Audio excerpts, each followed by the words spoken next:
Bonjour à tous, bienvenue à quelques encablures de Pâques où on a eu envie de vous parler de chocolat. Alors, on est à la Côte-Saint-André, en Isère, à la maison Jouvenal, où l'on est chocolatier depuis 4 générations. Et on va tout de suite retrouver pour une belle visite Anne-Laure, la petite fille. Un petit poisson, un petit oiseau, c'est né d'amour tendre. Mais comment s'y prendre quand on est dans l'eau? Un petit poisson, un petit oiseau, c'est né d'amour tendre.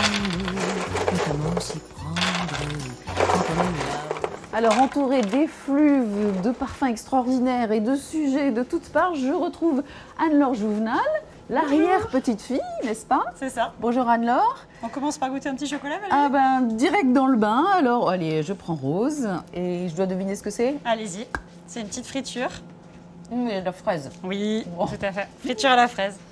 Alors Anne-Laure, aujourd'hui, c'est la visite guidée. On passe dans les coulisses. Exactement. On est super content de vous accueillir en coulisses pour vous montrer comment on prépare la fête de Pâques dans une chocolaterie. Bon, on y va. J'ai hâte de découvrir ces sujets. Fraises, délicieux.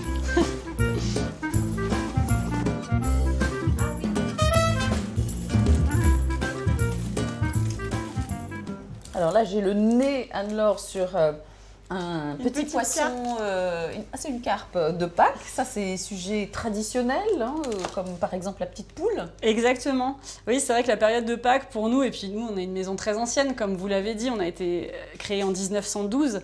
Donc on a des gens qui viennent chercher quelque chose de très traditionnel. Il faut une poule noire garnie. On a des gens qui ont l'âge d'être grands-parents, qui disent « Je venais quand j'étais petit avec mes grands-parents, on m'achetait la poule numéro 3, je veux la poule numéro 3 pour mes petits-enfants. » Donc on l'a, la poule numéro 3, ça c'est la bonne nouvelle.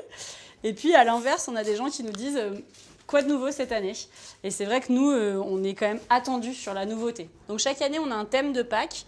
On a déjà fait le thème des lapins, le thème des animaux du cacaoyer, plein de thèmes différents. Et cette année, notre thème, ce sont les contes et les histoires. Donc on est allé chercher des contes qui existent dans plusieurs époques, dans plusieurs cultures. Et du coup, on a fait une petite chanteuse, une femme musicienne, un marin, pêcheur.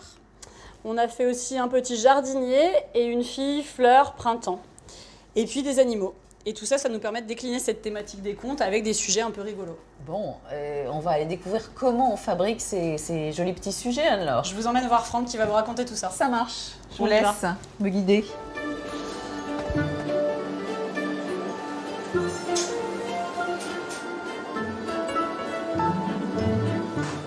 Alors là, je suis vraiment au cœur de la ruche. Ça travaille partout. Je vais déranger en plein cœur de l'action Franck, monsieur chocolatier. Bienvenue dans nos laboratoires. Combien de sujets vous réalisez pour Pâques? Alors des sujets, on en a à peu près plus de 5000 et ça se répartit à peu près 3000 montages et 2000 moulages. On voit cette armée de sujets que vous êtes en train de préparer. Qu'est-ce qui est difficile là-dedans? Alors le plus compliqué, c'est d'essayer de réfléchir pour faire le moins de gestes possible Ouais. et de déplacer le moins possible les montages, de manière à apporter pas mal de petits décors en série. Donc là, on va venir faire le tour, on va venir mettre une petite carotte, ici on va venir mettre le chapeau du marin, et à chaque fois, on fait le tour de la table pour mettre les décors, ce qui va nous faire gagner considérablement du temps. Parce que pour faire 30 montages comme ça, on va mettre à peu près 2-3 heures, et si on nous demande d'en faire un seul, on va mettre quasiment le même temps en fait. Vous devez bien dormir le soir, hein. Quand on ferme les yeux, souvent on les voit, hein. Comme les moutons. La couleur, vous la faites comment? Alors la couleur, ça va être toujours à partir du chocolat blanc. Ouais. Donc il y a le chocolat noir, le chocolat lait qu'on ne colore pas, on les laisse à la couleur naturelle. Et le chocolat blanc, on va pouvoir mettre ou des poudres de fruits dedans, ce qui va nous donner un parfum, ou alors des colorants naturels, ce qui va nous donner des couleurs un petit peu plus vivantes. Et à chaque fois qu'on verra des petites couleurs sur nos chocolats, ça sera à base de chocolat blanc. Alors, là j'ai des carottes à coller. Comment je fais? Montrez-moi. Alors par exemple, là, Hop. moi je mettrai le petit point de chocolat Ouais, dessus. ouais. Hop. Et après, vous pouvez le mettre dans la terre. Alors, c'est pas de la vraie terre, hein. C'est une imitation c'est du chocolat noir mixé. Bon, alors, je m'applique et je la mets où je veux. Voilà, c'est ça. Donc, chaque petit élément, on essaie de les mettre pas tout à fait de la même manière, Ouais. de façon à ce que les montages soient différents. Oh, allez, hop.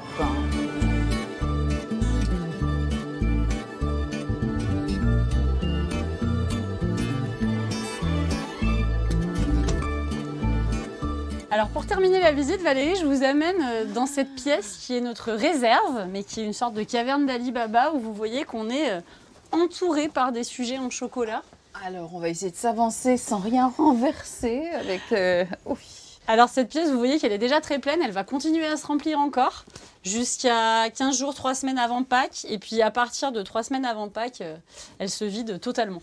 D'un coup, comme ça. D'un coup, très rapidement, ouais. Alors, ce que vous me disiez, Anne-Laure, c'est que la particularité de ces magnifiques objets qu'on mange, hein, je précise, c'est que c'est totalement artisanal. C'est-à-dire qu'un autre chocolatier, il fera totalement différemment. Mais c'est ça l'avantage des montages. En fait, le moulage, on moule, on démoule. Si tout le monde a le même moule, on a tous le même petit lapin.